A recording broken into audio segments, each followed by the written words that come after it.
So electric ഫ്ലക്സിനെയും area വെക്ടറിനെയും നമ്മൾ പരിചയപ്പെട്ടു കഴിഞ്ഞു. ഇലക്ട്രിക് ഫ്ലക്സും ഏരിയ വെക്ടറും കൺസെപ്റ്റ് വ്യക്തമായി മനസ്സിലാക്കിയെങ്കിൽ നമുക്ക് അടുത്ത ടോപ്പിക്കിലേക്ക് വരാം, ഗോസ് ലോ. ഞാൻ നേരത്തെ ഒരു ഇൻട്രൊഡക്ഷൻ ഒക്കെ പറഞ്ഞു, വളരെ ഇമ്പോർട്ടന്റ് ആയിട്ടുള്ള ഒരു ലോ ആണ്. എന്തുകൊണ്ടാണെന്നൊക്കെയുള്ള നമ്മൾ കഴിഞ്ഞ ദിവസം ഡിസ്കസ് ചെയ്തതാണ്.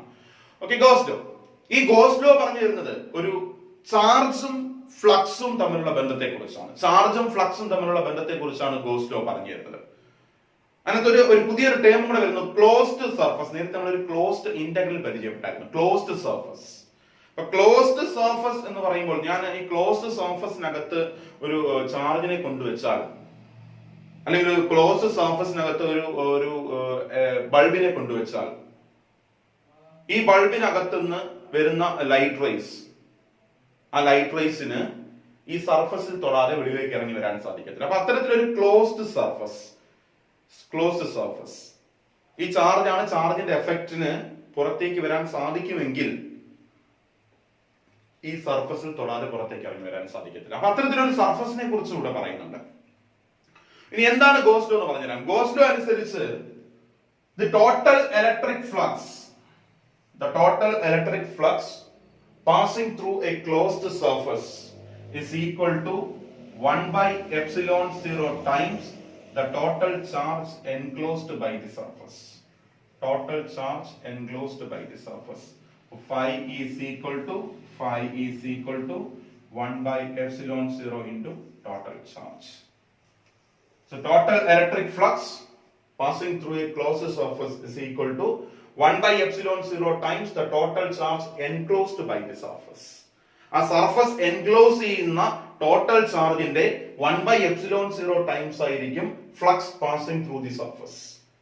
സോ ഇപ്പൊ ഇവിടെ ഒരുപാട് ചാർജ് ഉണ്ടെന്ന് വിചാരിക്കുക, പോസിറ്റീവ് ചാർജ് ഉണ്ടെന്ന് വിചാരിക്കുക, ഒരുപാട് ചാർജ് ഉണ്ടെന്ന് വിചാരിക്കുക. ഞാൻ ഇതിനെ ഇവിടെ ഒരു ക്ലോസ്ഡ് സർഫസ് ഞാൻ കൺസിഡർ ചെയ്യണം. Say this is my closed surface. So flux passing through this closed surface is equal to 1 by epsilon 0 times the total charge enclosed by the surface. പുറത്ത് എത്ര ചാർജ് വേണമെങ്കിൽ ഇരുന്നോട്ടെ, നമ്മൾ അകത്തെ ചാർജിനെ കുറിച്ച് മാത്രമേ പറയുന്നുള്ളൂ. So total electric flux passing through a closed surface is equal to 1 by epsilon 0 times the total charge enclosed by the surface. ആ സർഫസ് ഉൾക്കൊണ്ടിരിക്കുന്ന ചാർജിന്റെ കാര്യം മാത്രം മതി, വേറെ പുറത്തുള്ള ചാർജിന്റെ കാര്യം ഒന്നും നമ്മൾ അറിയണ്ട. അങ്ങനെയാണെങ്കിൽ ഇങ്ങനെ ഒരു സിറ്റുവേഷൻ, ഈ ചാർജ് ഒന്നും ഇല്ല എങ്കിലും total electric flux passing through a close surface or electric flux passing through a close surface is equal to 1 by epsilon 0 times the total charge enclosed by the surface. ആ surface enclose ചെയ്യുന്ന ചാർജിന്റെ കാര്യം മാത്രം അറിഞ്ഞാൽ മതി. ഇവിടെ charge വല്ലതും enclose ചെയ്യുന്നുണ്ടോ? ഇല്ല. അങ്ങനെയാണെങ്കിൽ ഫ്ലക്സ് എന്തായിരിക്കും? 0 ആയിരിക്കും. ഡൗട്ട് ഒന്നും വേണ്ട, ഫ്ലക്സ് എന്തായിരിക്കും? 0 ആയിരിക്കും. അപ്പൊ സർഫസിനകത്ത് നോക്കുമ്പോൾ ചാർജ് ഒന്നും ഇല്ലെങ്കിൽ ഫ്ലക്സ് എന്തായിരിക്കും? 0 ആയിരിക്കും. അപ്പൊ ഇതാണ് ഗോസ് ലോ പറയുന്നത്. ഗോസ് ലോ സ്റ്റേറ്റ്മെന്റ് ഇങ്ങനെയാണ്. ഗോസ് ലോയുടെ statement, the total electric flux passing through a closed surface is equal to, the electric flux passing through a closed surface is equal to 1 by epsilon 0 times the total charge enclosed by the surface. അകത്ത് charge ഒന്നും, surface വരച്ചിട്ട് അകത്ത് നോക്കിയപ്പോൾ charge ഒന്നും ഇല്ലെങ്കിൽ flux എന്തായിരിക്കും? 0 ആയിരിക്കും. So ഇതാണ് equation. phi is equal to 1 by epsilon 0 into total charge. or phi e എന്നുള്ളതിന് പകരം വേണം ഇങ്ങനെ എഴുതാം, ക്ലോസ്ഡ്, നേരത്തെ പറഞ്ഞു closed integral E dot ds is equal to 1 by epsilon 0 into total charge. So ഇത് രണ്ടും ഗോസ് ലോ അനുസരിച്ചുള്ള ഇക്വേഷൻസ് ആണ്. സോ ഈ ഇക്വേഷൻ അറിയാന്നുണ്ടെങ്കിൽ സ്റ്റേറ്റ്മെന്റ് സിമ്പിൾ ആയിട്ട് പറയാൻ സാധിക്കും. The flux passing through the total electric flux passing through a closed surface is equal to 1 by epsilon 0 times the total charge enclosed by the surface. Okay. Total electric flux passing through a closed surface is equal to 1 by epsilon 0 times the total charge enclosed by the surface. അകത്ത് charge ഒന്നും ഇല്ലെങ്കിൽ flux എന്തായിരിക്കും? 0 ആയിരിക്കും.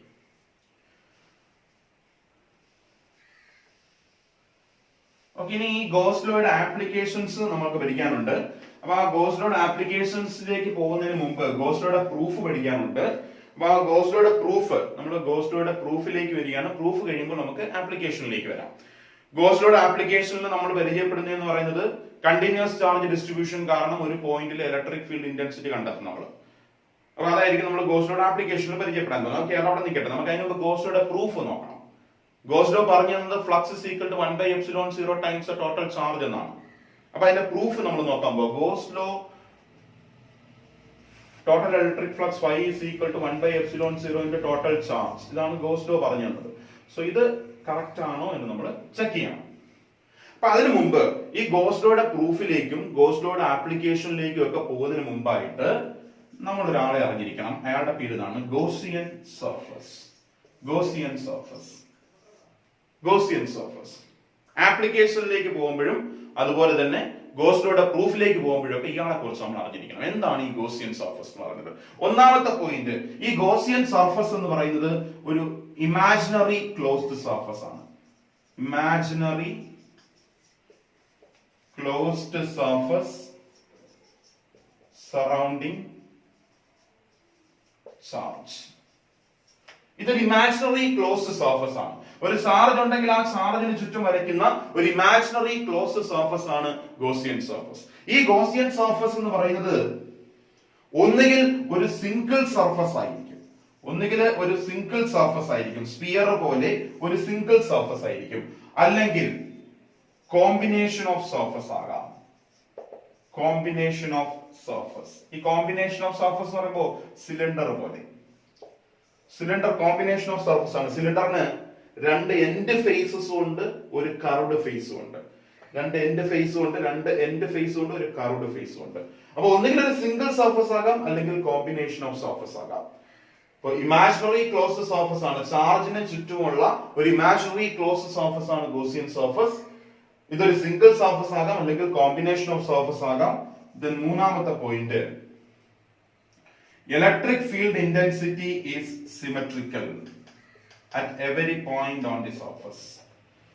ഈയുടെ value symmetrical ആയിരിക്കണം. Then അടുത്ത തീറ്റ, തീറ്റ ഇക്കും ഡിഎസിനും ഇടയിലുള്ള angle ആണ് theta. Theta is symmetrical. Symmetry ആണ് ഗോസിയൻ സർഫസിന്റെ ഒരു പ്രധാന ക്യാരക്ടറിസ്റ്റിക്സ് എന്ന് പറയുന്നത്. ഇലക്ട്രിക് ഫീൽഡ് ഇന്റൻസിറ്റി സിമെട്രിക്കൽ ആയിരിക്കണം. സർഫസിൽ നോക്കുമ്പോൾ ഇലക്ട്രിക് ഫീൽഡ് ഇന്റൻസിറ്റി സിമെട്രിക്കൽ ആയിരിക്കണം. തീറ്റയുടെ വാല്യൂ എന്ന് പറയുന്നത് സിമെട്രിക്കൽ ആയിരിക്കണം. ഇനി ഇതിന് ഏത് ഷേപ്പ് വേണമെങ്കിലും ആകാം, ഏത് ഷേപ്പ് വേണമെങ്കിലും ആകാം. ഓക്കെ, ഒരു ലാസ്റ്റ് ഒരു പോയിന്റ് ഓർത്ത് വെക്കുക. ഈ സർഫസ് എന്ന് പറയുന്നത് it never touch the charge. ഇത് ചാർജിന് എന്ത് ചെയ്യില്ല, ടച്ച് ചെയ്യില്ല എന്ന് നമ്മൾ ഓർത്ത് വെച്ചിരിക്കുക. സോ ഇങ്ങനെ ഒരു സർഫസിനെയാണ് നമ്മൾ ഗോസിയൻ സർഫസ് എന്ന് വിളിക്കാൻ ഉദ്ദേശിക്കുന്നത്. Imaginary close surface surrounding the charge, single surface or combination. E is symmetrical, theta is symmetrical, shape കാര്യമില്ല, it never touches the charge. So ഇങ്ങനെ ഒരു സർഫസിനെയാണ് നമ്മൾ ഗോസിയൻ സർഫസ് എന്ന് വിളിക്കുന്നത്. ഇപ്പൊ പ്രൂഫിലേക്ക് വരികയാണ്, അടുത്ത ഗോസ് ലോയുടെ പ്രൂഫിലേക്ക് വരികയാണ്. നമ്മൾ ഇത് ശരിയാണോ എന്ന് നോക്കാൻ പോവുകയാണ്.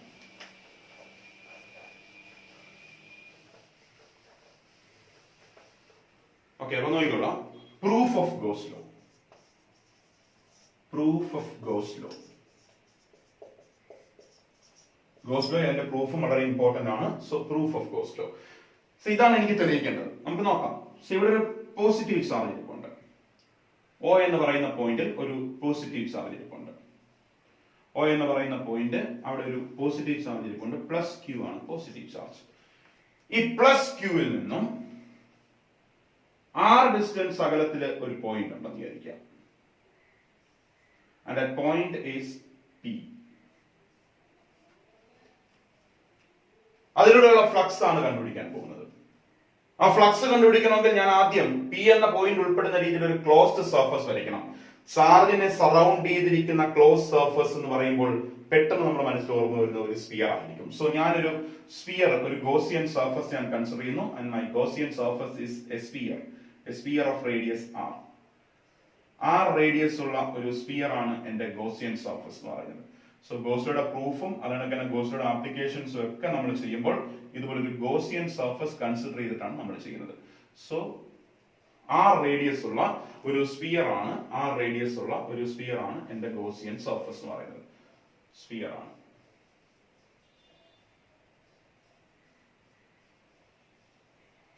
സോ r റേഡിയസ് ഉള്ള ഒരു സ്ഫിയർ ആണ് എന്റെ ഗോസിയൻ സർഫസ്. P എന്ന പോയിന്റ് ഉൾക്കൊള്ളുന്ന രീതിയിൽ ഞാനൊരു ഗോസിയൻ സർഫസ് വരച്ചു. ഇതാണ് എന്റെ P എന്ന് പറയുന്ന പോയിന്റ്. ആ P എന്ന് പറയുന്ന പോയിന്റ് ഉൾക്കൊള്ളുന്ന രീതിയിൽ ഒരു ഗോസിയൻ സർഫസ് വരച്ചു. ഒരു സ്ഫിയർ ഓഫ് റേഡിയസ് ആണ് എന്റെ ഗോസിയൻ സർഫസ്. ഇനി ഇത് ഗോസിയൻ സർഫസിന്റെ പ്രത്യേകം നമുക്കറിയാം, ഒരു ക്ലോസ് സർഫസ് ആണ്. ഓക്കെ, ചാർജിനെ ടച്ച് ചെയ്തിട്ടില്ല. ഓക്കെ, ഷേപ്പ് ഏത് വേണമെങ്കിലും ആവാം. ഓക്കെ, പിന്നെ വളരെ ഇമ്പോർട്ടന്റ് ആയ രണ്ട് കാര്യങ്ങൾ, ഇലക്ട്രിക് ഫീൽഡ് ഇന്റൻസിറ്റി അതുപോലെ തന്നെ തീറ്റ സിമെട്രിക്കൽ ആണോ നോക്കാം. ഇലക്ട്രിക് ഫീൽഡ് ഇന്റൻസിറ്റി ഇത് പ്ലസ് ക്യൂ ആണ്, പോയിന്റ് ചാർജ് ആണ്. പോയിന്റ് ചാർജ് എന്നുള്ള ഇലക്ട്രിക് ഫീൽഡ് ഇന്റൻസിറ്റി റേഡിയൽ ആയിട്ടാണ്. സോ നമ്മുടെ ഇലക്ട്രിക് ഫീൽഡ് ഇന്റൻസിറ്റി വരയ്ക്കുമ്പോൾ radially outwards, this is electric field intensity. അതിപ്പോ ഏത് പോയിന്റ് എടുത്താലും, ഇപ്പൊ ഇവിടെ ഒരു പോയിന്റ് എടുക്കുകയാണ്, ഇവിടെ ഒരു പോയിന്റ് എടുക്കുക, this is electric field intensity. ഇവിടെയും ഡിസ്റ്റൻസ് r ആണ്. ഈ പോയിന്റ് എടുക്കുകയാണെങ്കിൽ, സർഫസിൽ ഈ പോയിന്റ് എടുക്കുകയാണെങ്കിൽ this distance is r and this distance is also r. Electric field intensity equation, the electric field intensity is equal to 1 by 4 pi epsilon 0 that q by r square. Charge same ആണ് രണ്ടിടത്തും. ഈ point എടുത്തപ്പോൾ r distance എന്ന് പറയുന്നതും same ആണ്. So electric field intensity symmetrical ആണ്. ഏത് point എടുത്താലും തന്നെ, ഇവിടെ ഒരു പോയിന്റ് എടുത്താലും ഇലക്ട്രിക് ഫീൽഡ് ഇന്റൻസിറ്റിയുടെ ഡയറക്ഷൻ ഇതാണ്, ഈ പോയിന്റിലേക്കുള്ള ദൂരം എന്ന് പറയുന്നത് r തന്നെയാണ്. സോ ഇലക്ട്രിക് ഫീൽഡ് ഇന്റൻസിറ്റിയുടെ വാല്യൂ സെയിം ആണ്. ദെൻ അതുപോലെ തന്നെ ഈ പി എന്ന് പറയുന്ന പോയിന്റിൽ ഞാൻ ചെറിയൊരു ഏരിയ കൺസിഡർ ചെയ്യാം. ഏരിയ എലമെന്റ് എന്ന് വിളിക്കുക. ds is my area. ഞാൻ ഇവിടുന്ന് ഒരു നോർമൽ വരയ്ക്കുന്നു. This is area vector. ഇവിടെ ഞാൻ ഏരിയ എടുക്കുകയാണ്, അവിടുന്ന് ഏരിയ വെക്ടർ വരയ്ക്കുന്നു ds. ഈക്കും ഡിഎസിനും ഇടയിലുള്ള ആംഗിൾ ആണ് തീറ്റ. ഇതിപ്പോ എവിടെ എടുത്താലും ഈക്കും ഡിഎസിനും ഇടയിലുള്ള ആംഗിൾ തീറ്റ എന്ന് പറയുന്നത് സെയിം ആണ്. തീറ്റ എത്ര ഡിഗ്രി അവിടെ, ഈക്കും ഡിഎസിനും ഇടയിലുള്ള ആംഗിൾ തീറ്റ എത്ര degree, theta is equal to 0 degree ആണ്. സോ ഇത് ഇയുടെ വാല്യൂം സിമെട്രിക്കൽ ആണ്, അതാണ് തന്നെ തീറ്റയുടെ വാല്യൂ ഒക്കെ സിമെട്രിക്കൽ ആണ് ഏത് പോയിന്റ് എടുത്താലും. സോ ഇതൊരു ഗോസിയൻ സർഫസ് ആണ്. ഇത് വരയ്ക്കണം ഇതിന്റെ, ഇത് മാത്രം മതി. ഈക്കും ഡിഎസിനും ഇടയിലുള്ള value angle theta is equal to 0 degree ആണ്. ഏത് പോയിന്റ് എടുത്താലും ഇങ്ങനെ ഉണ്ടാവുന്നത്. ഓക്കെ, അപ്പൊ ഇത് നമ്മുടെ ഒരു ഗോസിയൻ സർഫസ് ആണ്. അങ്ങനെയാണെങ്കിൽ Gaussian surface electric field intensity is equal to 1 by 4 pi epsilon 0 q by r square. നമ്മൾ ഫ്ലക്സ് ആണ് കണ്ടുപിടിക്കാൻ പോകുന്നത്. ഫ്ലക്സ് ഇൻഡിക്കേഷൻ നമുക്കറിയാം, flux phi is equal to closed integral E dot ds, or flux phi is equal to closed integral E dot ds എന്നുള്ളതിനെ E ds cos theta, E ds cos theta. ഈയുടെ value ഇവിടെ കിടപ്പുണ്ട്, നമുക്ക് നോക്കാം. phi is equal to E ക്ക് പകരം 1 closed integral 1 by 4 pi epsilon 0 q by r square into ds cos theta. ds cos theta, ഈ തീറ്റയുടെ വാല്യൂ എന്താ? തീറ്റയുടെ വാല്യൂ 0 ആണ്. സോ cos 0 എന്ന് വരും. cos 0 യുടെ വാല്യൂ എത്ര? cos 0 യുടെ വാല്യൂ 1 ആണ്. സോ അടുത്ത സ്റ്റെപ്പിൽ ds മാത്രമേ എടുത്തോളൂ. So phi is equal to, ഇവിടെ നമുക്ക് കോൺസ്റ്റന്റ് ആയിട്ടുള്ളതിലേക്ക് പുറത്തെടുക്കാം. 1 by 4 pi epsilon 0 constant, 1 by 4 pi epsilon 0 constant ആണ്. q വാല്യൂ മാറ്റമൊന്നുമില്ല, q കോൺസ്റ്റന്റ് ആണ്. r ആ ഡിസ്റ്റൻസിൽ മാറ്റമില്ല, സോ r സ്ക്വയറും കോൺസ്റ്റന്റ് ആണ്. അല്ലെങ്കിൽ ഇലക്ട്രിക് ഫീൽഡ് ഇന്റൻസിറ്റി എല്ലായിടത്തും കോൺസ്റ്റന്റ് ആയതുകൊണ്ട് എനിക്ക് വേണമെങ്കിൽ ഈയുടെ വാല്യൂനെ അപ്പോഴേക്കും പുറത്തെടുക്കാം. ഈയുടെ വാല്യൂ ഇലക്ട്രിക് ഫീൽഡ് ഇന്റൻസിറ്റി എല്ലായിടത്തും സിമെട്രിക്കൽ ആയതുകൊണ്ട് എനിക്ക് വേണമെങ്കിൽ ഈയുടെ വാല്യൂനെ അപ്പോഴേക്കും പുറത്തെടുക്കാം. So 1 by 4 pi epsilon 0 q by r square closed integral ds മാത്രമേ വരുന്നുള്ളൂ. ക്ലോസ്ഡ് ഇന്റഗ്രൽ ds എന്ന് പറയുന്നത് ഈ ചെറിയ ഏരിയ ആണ്. ക്ലോസ്ഡ് ഇന്റഗ്രൽ ds എന്ന് പറയുന്നത് ഈ സ്ഫിയറിന്റെ total area. Total surface area of a sphere is 4 pi r square. So integral ds എന്ന് പറയുന്നത്, ക്ലോസ്ഡ് ഇന്റഗ്രൽ ds എന്ന് പറയുന്നത് 4 pi r square ആണ്. അപ്പോൾ ക്ലോസ്ഡ് ഇന്റഗ്രൽ ds ന് പകരം 4 pi r square എന്ന് കൊടുക്കാം. ബാക്കി ഞാൻ ഇങ്ങോട്ട് എഴുതുവാണേ. So flux phi e is equal to 1 by 4 pi epsilon 0 q by r square into closed integral ds is 4 pi r square. There 4 pi വെട്ടിപ്പോയി, r square വെട്ടിപ്പോയി. flux phi is equal to, ഇവിടെ ഉള്ളത് 1 by epsilon 0 into ഇവിടെ ഉള്ളത് total charge. q എന്ന് പറയുന്ന charge മാത്രമേ ഉള്ളൂ. So നമ്മുടെ goes law ഇതായിരുന്നു. Flux phi is equal to 1 by epsilon 0 into total charge. Hence proved. ഇതായിരുന്നു നമുക്ക് തെളിയിക്കേണ്ടത്. Flux phi is equal to 1 by epsilon 0 into total charge.